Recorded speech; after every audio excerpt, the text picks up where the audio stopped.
இந்த வகுப்பு சம்பந்தப்பட்ட அறிமுகம் இதுல நாங்கள் டியூட் தந்திருக்கிறோம் குரூப்ல உங்களுக்கு. அந்த டியூட்டை நீங்க பிரிண்ட் எடுத்து வச்சுக்கொள்ளணும். கட்டுரை வினா எல்லாம் படிச்சு முடிஞ்சது பிறகு ஒன்-வேர்ட் ஆன்சரும், அதாவது குருவினா பகுதியும் கற்பிக்கப்படும். அடுத்தது பல்தேர்வு வினா பகுதியும் உங்களுக்கு கற்பித்து தரப்படும். அது நுணுக்கம் படிச்சு தரப்படும். கிட்டத்தட்ட ஒரு அரைவாசி அவ்வளவு செஞ்சு காட்டுவோம். பேலன்ஸ் வந்துட்டு நீங்க ட்ரை பண்ணி செஞ்சு கொள்ளணும், செய்யணும். டவுட் இருந்தா நீங்க குரூப்ல கேட்கலும், டவுட் கேட்கலும், அல்லது பர்சனலா கேட்கலும். சரியா? No problem. டவுட் எல்லாம் ஃபுல்லா கிளியர் பண்ணி தருவேன். அதுல எல்லாம் எந்த பிரச்சனையும் இல்லை. முக்கியமான விடயம் கிளாஸுக்கு ஒழுங்கா கலந்து கொள்ள வேண்டும். ரைட். இப்ப நாங்கள் நோட்ஸ் பார்க்க போறோம். தத்துவார்த்த அணுகுமுறை பற்றி ஆராய்க. இதுக்கு விட எழுத போறோம். நிறைய மாணவர்கள் புதிதாக சேர்ந்தவர்கள் இருப்பார்கள். அடுத்தது இவ்வளவு காலமும் படிக்காம வந்தவர்கள் இருப்பார்கள். இப்படி பலருமே இருப்பாங்க. எல்லார விடயத்தையும் கருத்துல கொண்டு உங்களுக்கு இதுக்குரிய ஏற்பாடு செய்து தரப்படுகிறது. ஆகவே நல்ல முறையில் படித்துக் கொள்ளுங்கள். இப்ப முதலாவது தத்துவார்த்த அணுகுமுறை. தத்துவார்த்த அணுகுமுறை என்றால் என்ன? ஒரு வினாவை எடுத்துக்கொண்டால் வினாவுக்கு முதலாவது செய்ய வேண்டிய விடயம் அவர் அறிமுகம் ஒன்றை கொடுத்தல் வேண்டும்.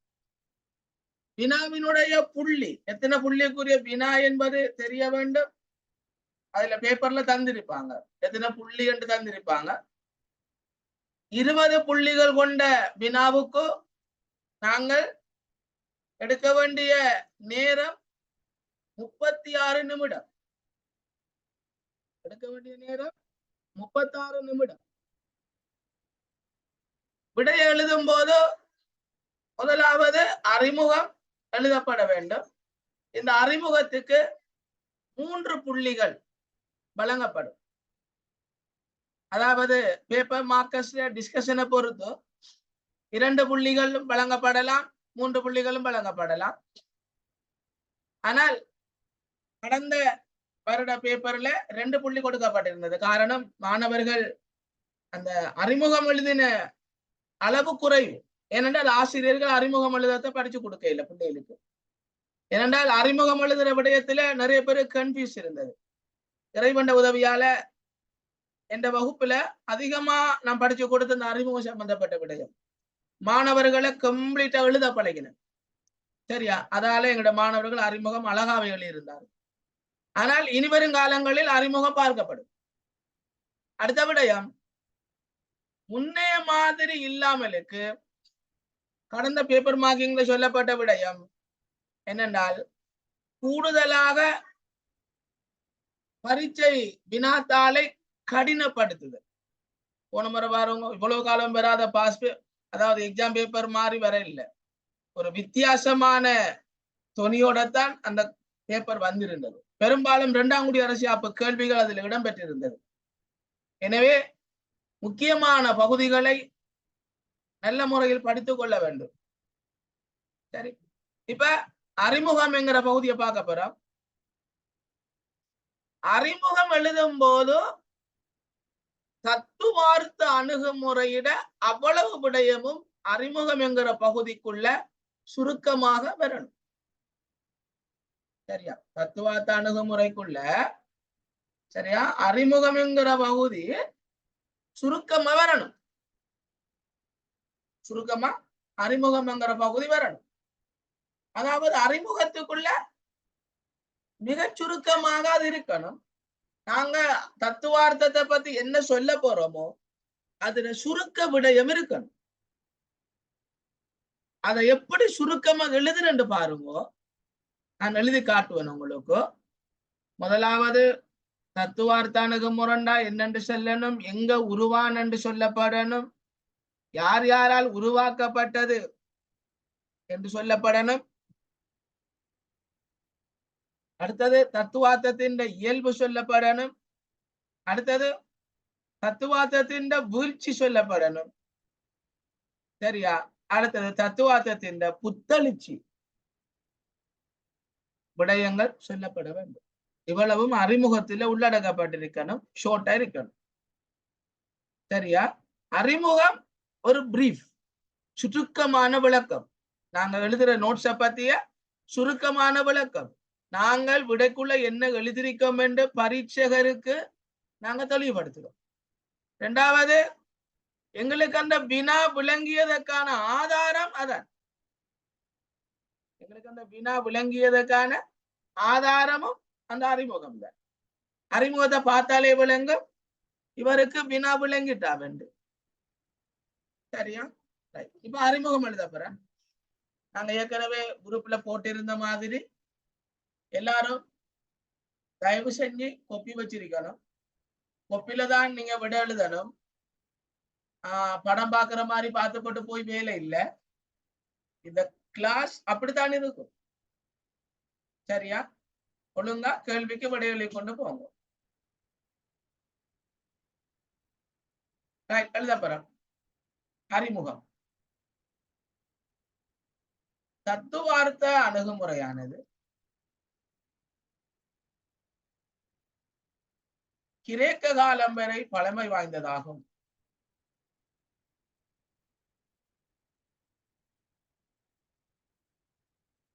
பழமை பெற்றதாகும். எக்ஸாம் பேப்பர்ல அந்த விடை எழுதும் போது அந்த சரியான முறையில் அந்த விடை எழுதணும். நல்ல சொற்களை கையாளணும். இந்த கொச்சை மொழிகளை கையாளப்படாது. சரியான சொற்களை கையாளணும். ஒரு என்ன சொல்ற, அந்த சொற்கள் வந்துட்டு சிறப்பான சொற்களா இருக்கும். இப்படி இதை கையாள பழகணும். அப்ப அந்த விடை எழுதி எழுதி பழகினாத்தான் அந்த எக்ஸ்பர்ட்டை நீங்க அடைஞ்சு கொள்ளுவீங்க. பாருங்க, கிரேக்க காலம் வரைக்கும் பழமை பெற்றதாகும். இந்த வகையில் கிரேக்க அறிஞர்களான பிளேட்டோ,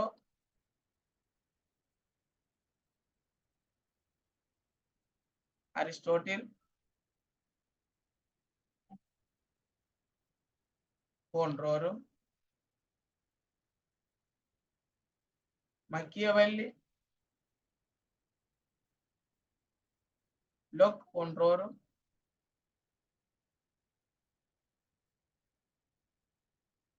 இவ் அணுகுமுறையை பயன்படுத்தினர்.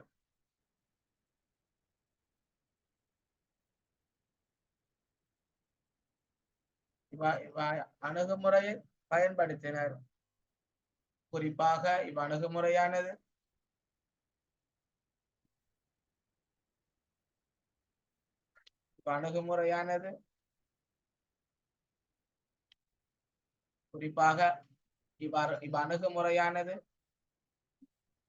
எப்படி இருக்கின்றது என்பதை விட எவ்வாறு இருக்க வேண்டும்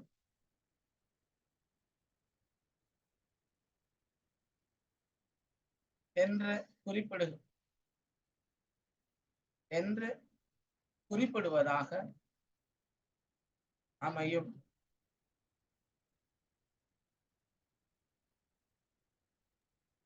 இவ் அணுகுமுறை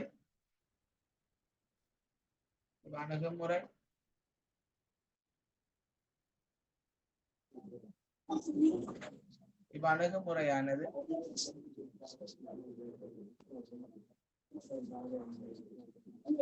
யாரும் மைக் ஆன் பண்ணிக்கிறேன்.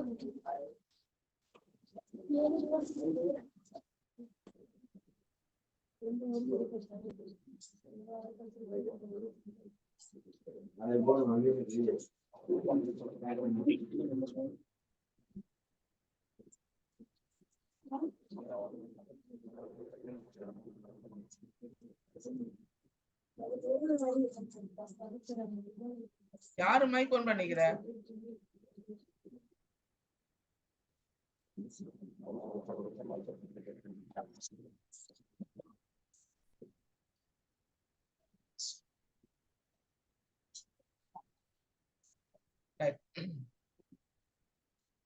இவ் அணுகுமுறையானது உயிர்த்தறி முறையை பயன்படுத்துகின்றது.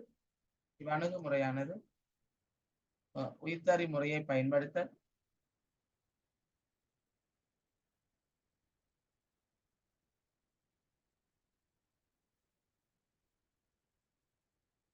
உயிர்த்தறி முறையை பயன்படுத்த அடுத்தது ஒழுக்க அடிப்படையில்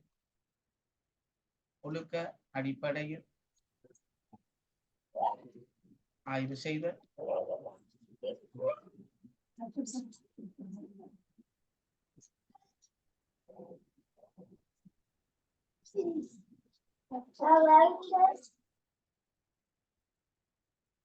ஒழுக்க அடிப்படையில் ஆய்வு செய்த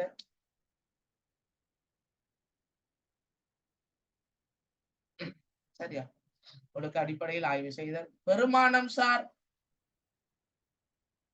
முடிவுகளை மேற்கொள்ளுதல் போன்ற பண்புகளை கொண்டமைந்துள்ளது.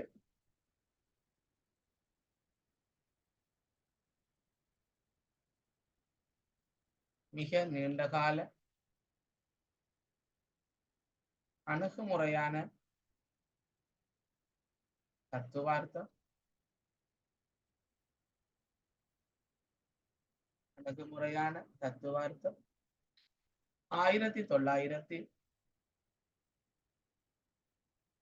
1920களுக்கு பின்னர்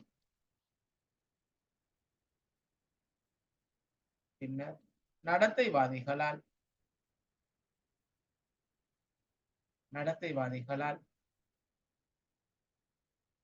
விமர்சிக்கப்பட்டது.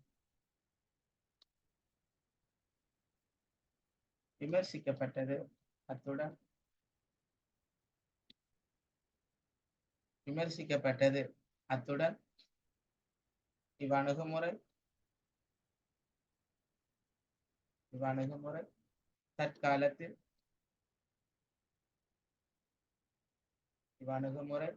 தற்காலத்தில்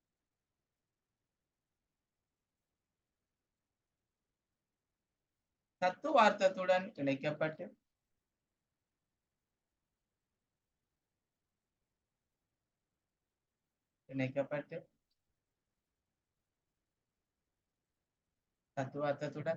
இணைக்கப்பட்டு ஒரு பின்னடத்தைவாதம்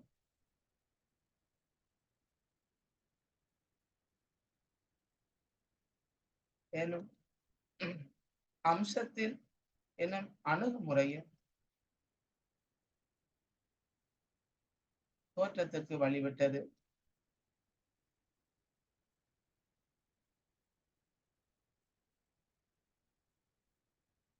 சரியோ?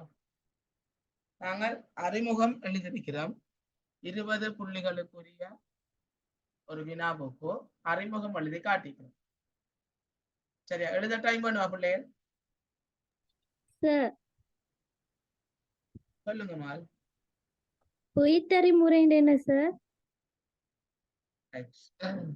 நான் பார் உயிர்த்தறி முறை இப்ப நான் விரிவா வழங்கப்படுத்துவேன். அதுல நான் நோட்ஸ் எழுதும் போது பண்புகள் எழுதும் போது வழங்கப்படுத்தி போட்டு தான் அதில் நோட்ஸ் எழுதுவேன். அந்த டைம் சொல்லித்தரேன், வெயிட் பண்ணுங்க.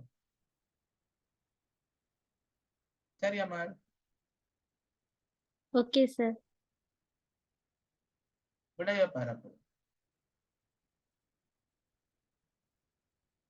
சரி, இப்ப நாங்க விடைய பரப்பு எழுதும் போது விடைய பரப்புல இப்ப உங்களுக்கு நான் ஃபுல்லா பந்தியாவும் எழுதிட்டு போகலும், தலைப்பாகவும் எழுதிட்டு போகலும். தலைப்பாக எழுதிட்டு போன விளங்கும். ஆனா எக்ஸாம்லயும் நீங்க தலைப்பாக எழுதினாலும் லேசா விளங்கும். எப்படி செய்ய போறீங்க?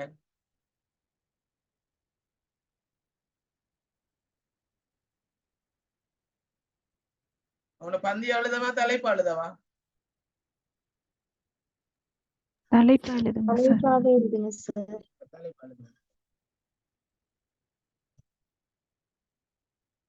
முதலாவது தத்துவார்த்த அணுகுமுறையினுடைய தோற்றம்.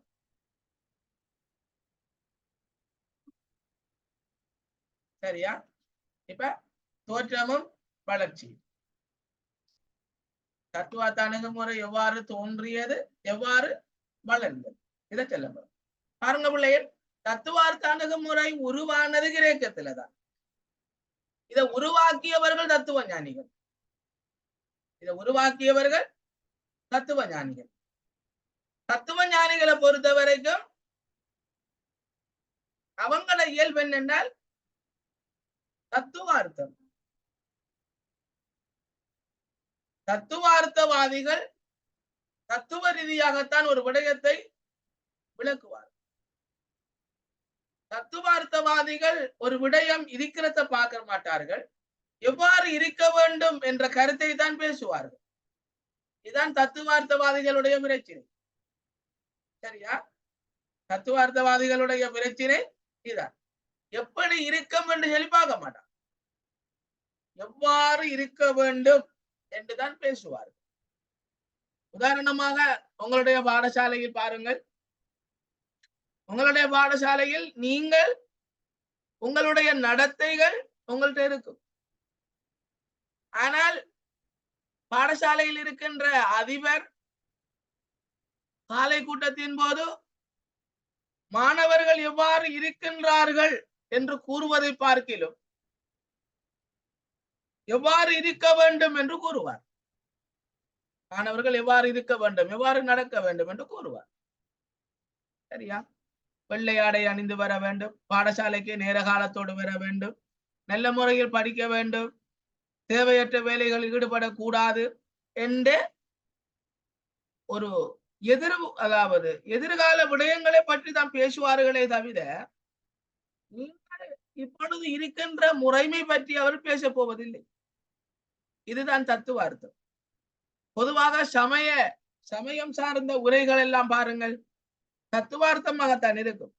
பொய் சொல்லக்கூடாது, உண்மை சொல்ல வேண்டும், களவெடுக்க கூடாது, மது அருந்த கூடாது என்று அந்த உண்மை, அந்த எவ்வாறு இருக்க வேண்டும் என்கிற விடயத்தை தான் தத்துவார்த்தம் பேசும். அந்த அடிப்படையில தான் தத்துவார்த்தத்தினுடைய தோற்றம் வளர்ச்சியை நாங்க பார்க்க போறோம். பாருங்க, தத்துவார்த்த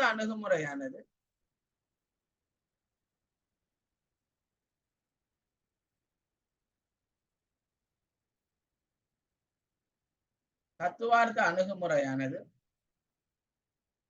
கிரேக்கத்தில் தோன்றி வளர்ந்தது.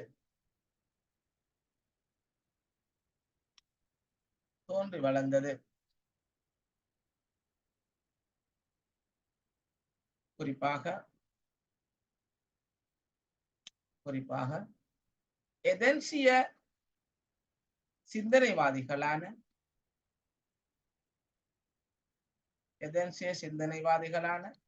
சோக்ரடிஸ்,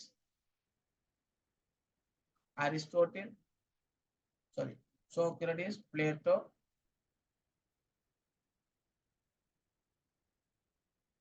அரிஸ்டோட்டில்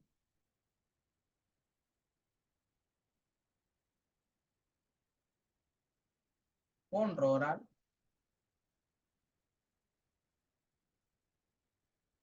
இவ்வணுகுமுறை உருவாக்கி வளர்த்தெடுக்கப்பட்டது.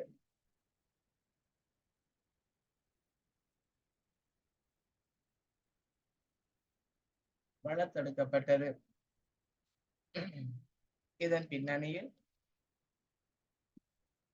தத்துவார்த்த அணுகுமுறையானது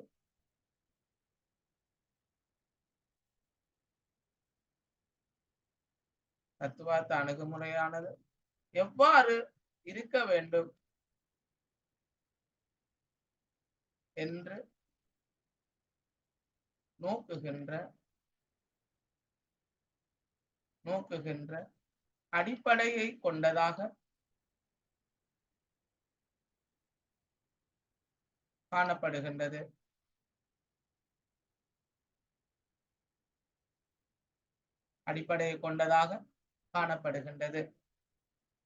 இதன் பின்னணியில்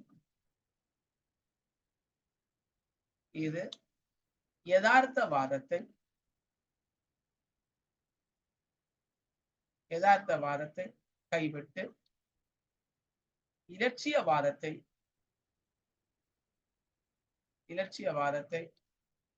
கையாளுகின்றது.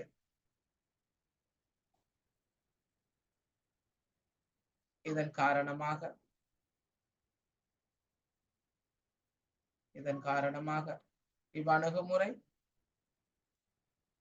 இலட்சியவாத அணுகுமுறை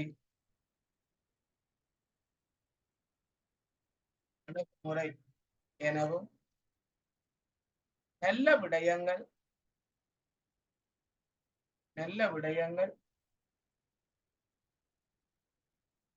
சமூகத்தில் ஏற்படும் நோக்கில் கருத்துக்களை முன்வைப்பதனால்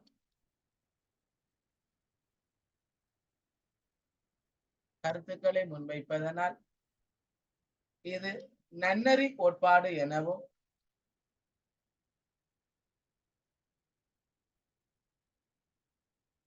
அழைக்கப்படும்.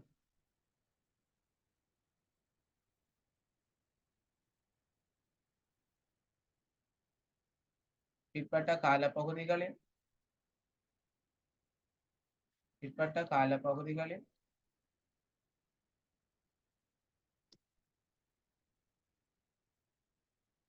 மக்கியவெல்லி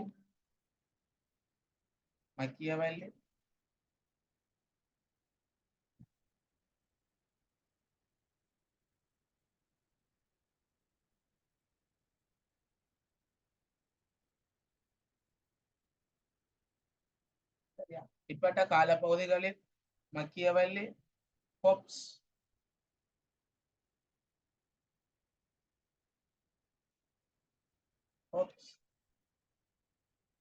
லொக், ரூசோ முதலானவர்களும்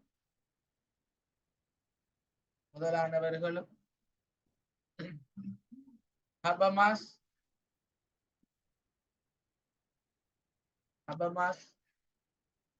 மகாத்மா காந்தி போன்றோரும்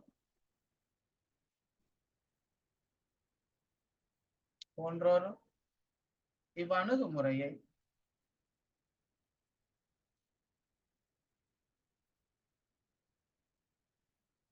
பயன்படுத்தி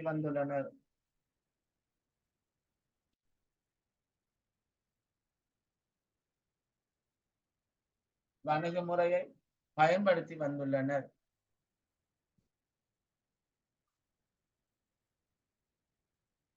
தத்துவார்த்த அணுகுமுறையானது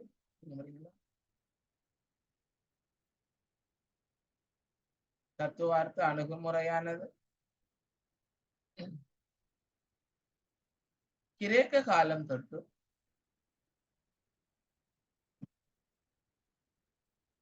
இன்று வரைக்கும் அரசறிவியலில் ஆரிய மாற்றத்தை ஏற்படுத்தி வந்தது என்பதை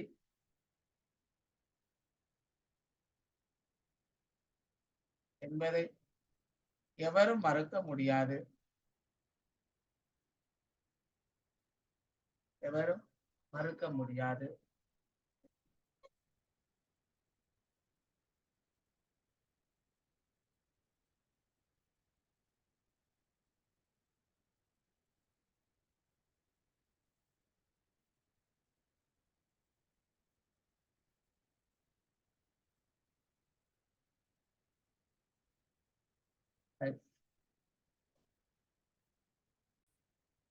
சரியா? நாங்க சொல்றதெல்லாம் தத்துவார்த்த கோட்பாடு. தத்துவார்த்தத்தால உருவாக்கப்பட்ட கோட்பாடுகள் தான் இவைகள். இப்ப அடுத்தது எழுதப்புறம் தோற்றம் இது காட்டிட்டோம். அடுத்தது தத்துவார்த்த அணுகுமுறையின் அந்த சில விடயங்களை நாங்கள் எழுதப்புறோம். அதனுடைய விளக்கம், தத்துவார்த்த அணுகுமுறையினுடைய விளக்கம்.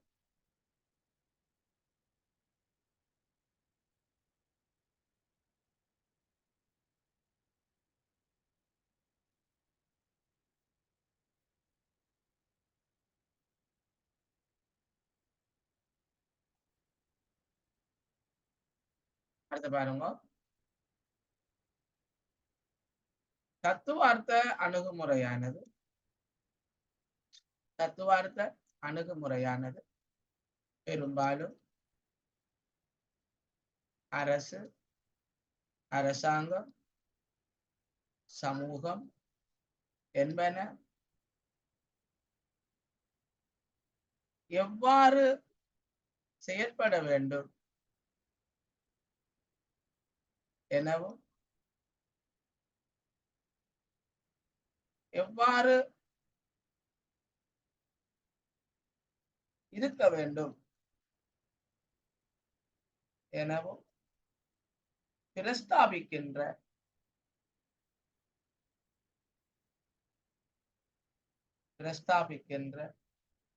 ஒரு அணுகுமுறையாகும்.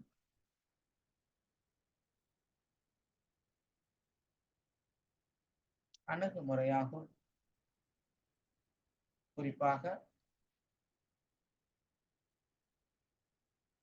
அரசறிவியலில்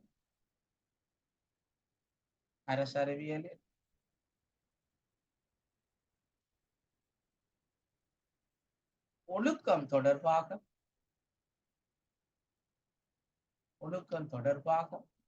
விளக்குகின்ற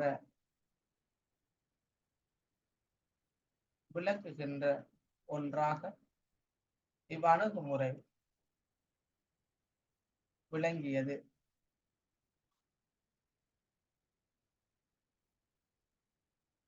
சிறந்த சமூகத்தை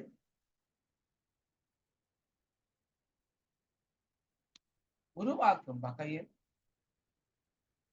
வகையிலும் கொஞ்சம் பாருங்களா, சிறந்த சமூகத்தையும் அரசையும் உருவாக்கும் வகையிலும் சார் சவுண்ட் விளங்குது இல்ல. சிறந்த சமூகத்தையும் அரசையும் உருவாக்கும் வகையில் தத்துவார்த்த அணுகுமுறையானது கொஞ்சம் சவுண்ட கூட்டுங்க சார். யாருக்கு விளங்க இல்ல சவுண்ட்? மற்றாக்களுக்கு விளங்கு தானே?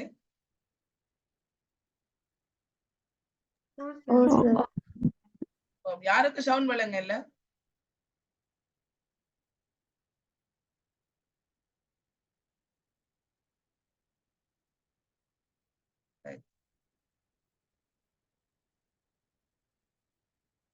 உருவாக்கும் வகையில் தத்துவார்த்த அணுகுமுறையானது தனது கருத்துக்களை முன்வைக்கும்.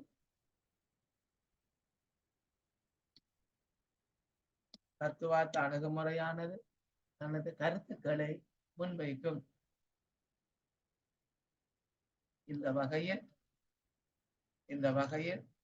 கார்ல் மார்க்ஸ்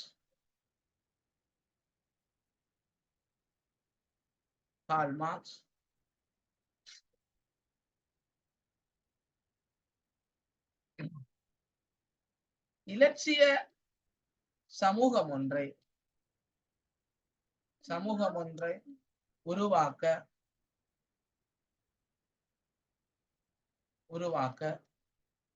தனது கருத்துக்களை முன்வைத்தார்.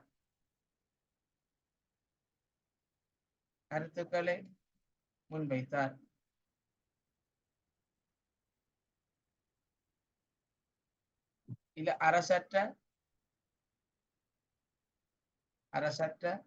சமூகம் ஒன்றில்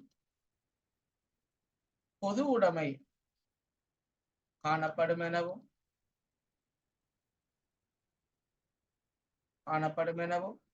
அங்கு வர்க்கங்கள் இருக்காது எனவும் வாதிட்டமை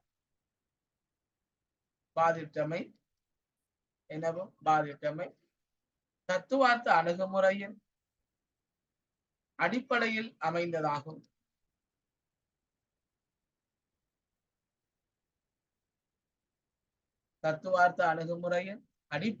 அமைந்ததாகும். எவ்வளவு கிளியரா பிள்ளைகள் விளங்கிட்டோம்?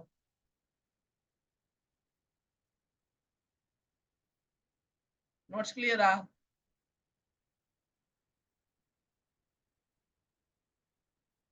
ஓ சார்.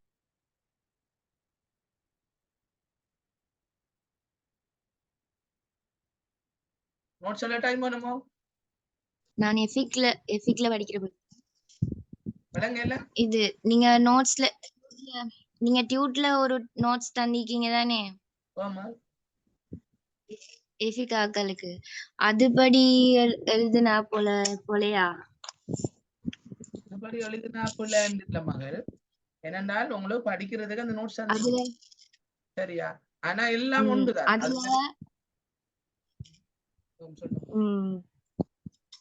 அதுல நீங்க அறிமுகம் போட்டுட்டு விடைய பரப்பும் இனி அதுக்காங்கள தத்துவார்த்தத்தின் பண்புகள் என்று சொல்லி அதை தந்திருக்கீங்க. இதுல தத்துவார்த்தத்தின் விளக்கம் என்று சொல்லி ஒன்று சேர்த்திருக்கீங்க. அப்படி இல்ல. அதான் கொஞ்சம் இல்ல அந்த அந்த நோட்ஸ்ல இருக்கிற எல்லாம் வந்து சேரும் பாருங்க எப்படி. நாங்க முன்னுக்கு அதான் நோட்ஸ்ல தாரது வேற. விட எழுதும் போது விடைக்கு ஒரு தர்க்க கட்டமைப்பு கொண்டு இருக்கு. விட எழுதுறதுக்கு ஒரு தர்க்க கட்டமைப்பு இருக்கு பாருங்க. எவ்வாறு உருவானது, சரியா? தத்துவார்த்தம் அது அப்படின்னா என்ன என்று சொல்லி எழுதணும். அது சரியா? அதுக்கு பிறகுதான் நாங்க இயல்பு எழுத போறோம். அதுல சரியா? இதுதான் நாங்க இது இயல்பு எழுத போறோம். ரைட்? இப்ப பாருங்க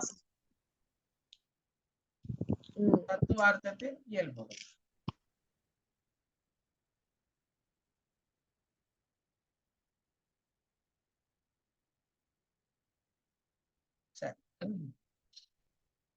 தத்துவார்த்தத்தின் இயல்பு பாருங்க. முதலாவது தத்துவார்த்தத்தின் இயல்பு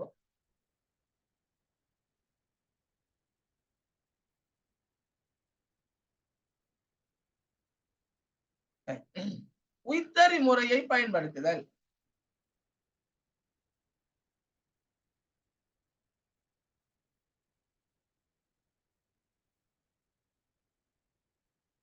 உய்த்தறி முறையை பயன்படுத்து.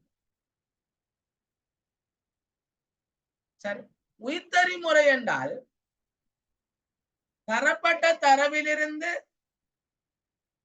தரவுக்கு உள்ளேயே இருந்து முடிவெடுத்தல் தான் உய்த்தறி முறை. தரப்பட்ட தரவிலிருந்து தரவுக்கு உள்ளிருந்து முடிவெடுத்தல் தான் உய்த்தறி முறை. பொதுவாக பாத்தீங்கன்னா உய்த்தறி முறையை பொறுத்த வரைக்கும் உய்த்தறி முறை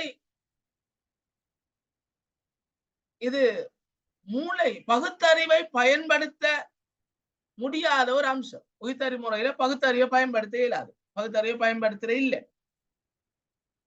உதாரணமாக நீங்க கணிதத்தில் படித்திருப்பீர்கள், முக்கோணி ஒன்றின் அகக்கோணங்களின் கூட்டுத்தொகை 180 பாகை.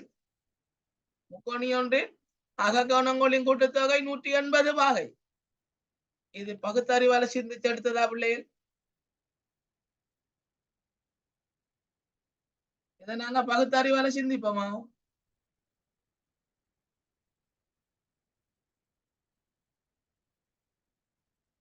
சரியா? இல்ல சார், பகுத்தறிவால நாங்க சிந்திக்க மாட்டோம். சரியா? இப்ப பாருங்க, இந்த ஒரு விடயத்தை நாங்க எடுத்து பார்க்கும் போது இங்க பகுத்தறிவெல்லாம் பயன்படுத்துற இல்லை. இது மனப்பதிவு. உண்மை சொல்வது சரியானது. இது மனப்பதிவு. அதால உய்த்தறி முறையைத்தான் இது பயன்படுத்தும். உய்த்தறி முறை என்றால் தரப்பட்ட தரவிலிருந்து தரவுக்குள்ள இருந்தே முடிவு வரும். தரவுக்குள்ள இருந்துதான் முடிவு வரும். உதாரணமாக ஏ என்கிற நபர், ஏ என்னும் நபர் வவுனியா பஸ்ஸில் போய் கொண்டிருக்கிறார். வவுனியா பஸ்ல போயிட்டார், போறார்.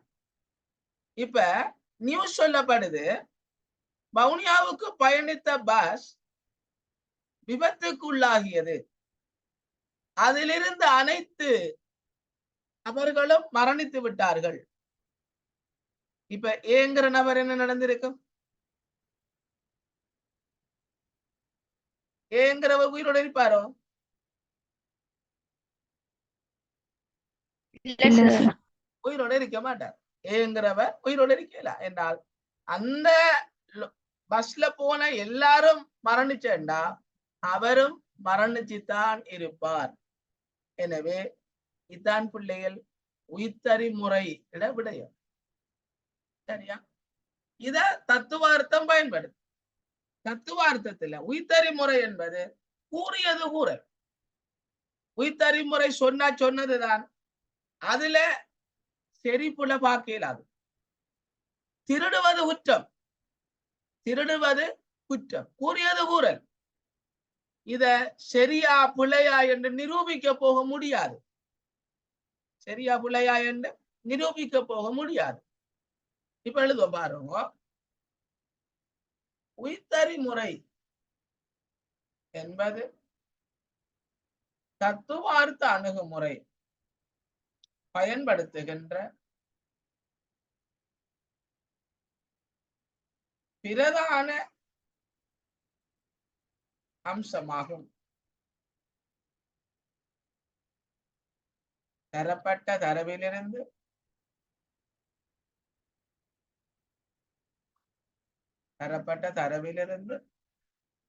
தரவுக்குள்ளேயே இருந்து முடிவினை பெறுதல் உயிர்த்தறி முறை எனப்படும்.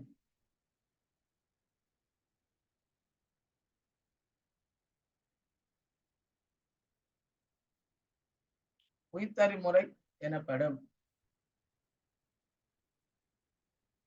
இதனை அரிஸ்டோட்டில்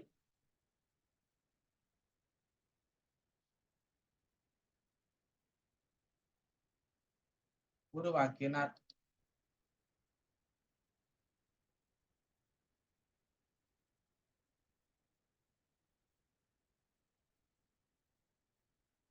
இது விளங்கிட்டா பிள்ளைகள்? அடுத்தது இரண்டாவது எழுத போறோம். இலட்சியம்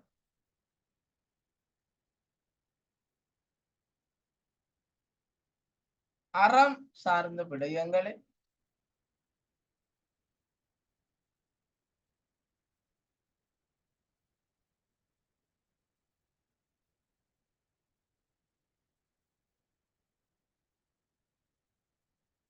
இலட்சியம் அறம் சார்ந்த விடயங்களை அடிப்படையாக கொண்டது.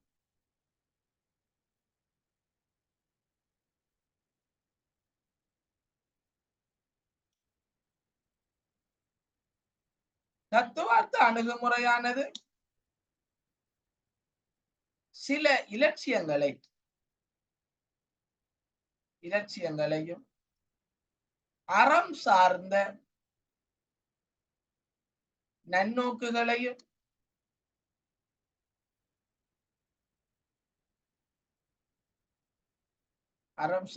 நன்னோக்குகளையும் அடிப்படையாக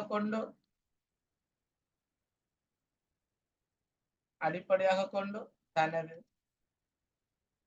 கருத்துக்களை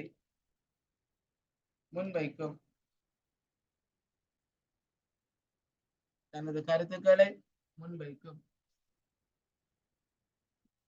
உதாரணமாக தத்துவ ஞானிகள் நாட்டை ஆள வேண்டும்,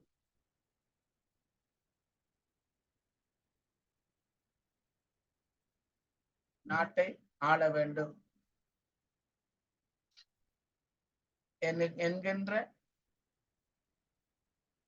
இலட்சிய அரசு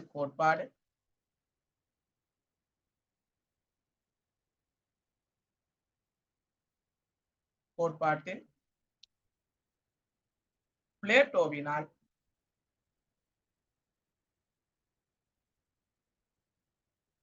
இலட்சியங்கள் உருவாக்கப்பட்டன.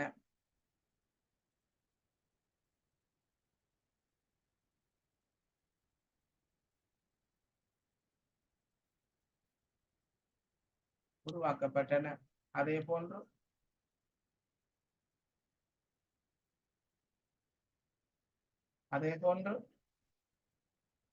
அரசற்ற சமூகம்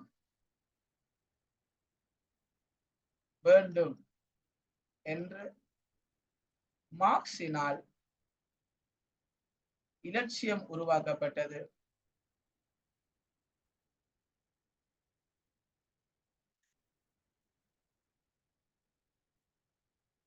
சரியோ?